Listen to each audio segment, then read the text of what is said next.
સાસણગીરમાં અમારા રિલેટિવનું એક આંબાનું ફાર્મ છે, એટલે અમે તો બધા સીધા ત્યાં પહોંચી ગયા. મસ્ત મજાના આંબા ઉપર કેરી લટર પટર હતી. આંબા તો હતા પણ હારે હારે ગુંદા પણ હતા, એટલે મમ્મી કાંઈ મૂકે નહીં, એને તો સીધા ગુંદા તોડવાનું શરૂ કરી દીધું.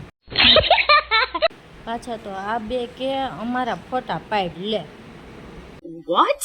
અરે વર્ડ્સ નહીં, હારે હારે કેરી તોડવાની હોય, પણ કેરી ન તૂટે એટલે અમારા બેન સીધા લાપા વાળી. સીધા ત્યાંથી નીકળી ગાડીમાં ગેસ પૂરવાનો અને અમારે સોડા પીવાની. પછી તો સીધા ત્યાંથી પહોંચી ગયા અમે જુનાગઢ ઝૂ પાર્કમાં, કેમ કે અમારા બેને સિંહ ત્યાં નહોતો જોયો, એટલે એને સિંહ બતાવવાનો હતો. એ કે ગમે એ થાય એટલે મને સિંહ બતાવી દો, એટલે અમારે એને ના ન પાડવાની હોય, સીધો સિંહ બતાવવાનો. સિંહ તો બતાવ્યો, પણ હારે હારે ફાઇટિંગ કરતા બે ટાઈગર પણ બતાવી દીધા, એટલે અમારા બેન તો રાજી રાજી.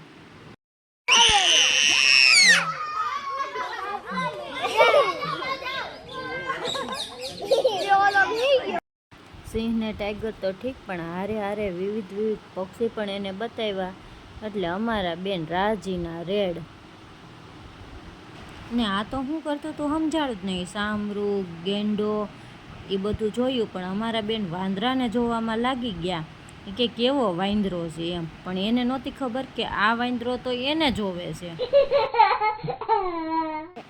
કળા કરતો મોર જોયો અને સફેદ હરણ પણ બતાવી દીધા. પછી બહાર આવીને સીધી ઠંડી ઠંડી લીંબુ સોડા. અરે મજા આવે. અમારા બેન તો ડૉક્ટરની કીટ લઈને પાછા કે અમારા બેન એટલા હોશિયાર કે સીધું ગાડીમાં લેસન કરવાનું શરૂ કરી દીધું. Oh my God. પછી તો સીધી રસ્તામાં ભાઈએ ગાડી ઊભી રાખી, અમે ત્રોફા પીધા અને એને આવું કંઈક ગલેલી જેવું ખાઈ લીધું. પછી તો ત્યાંથી સીધા રિટર્ન ઘરે જવા માટે.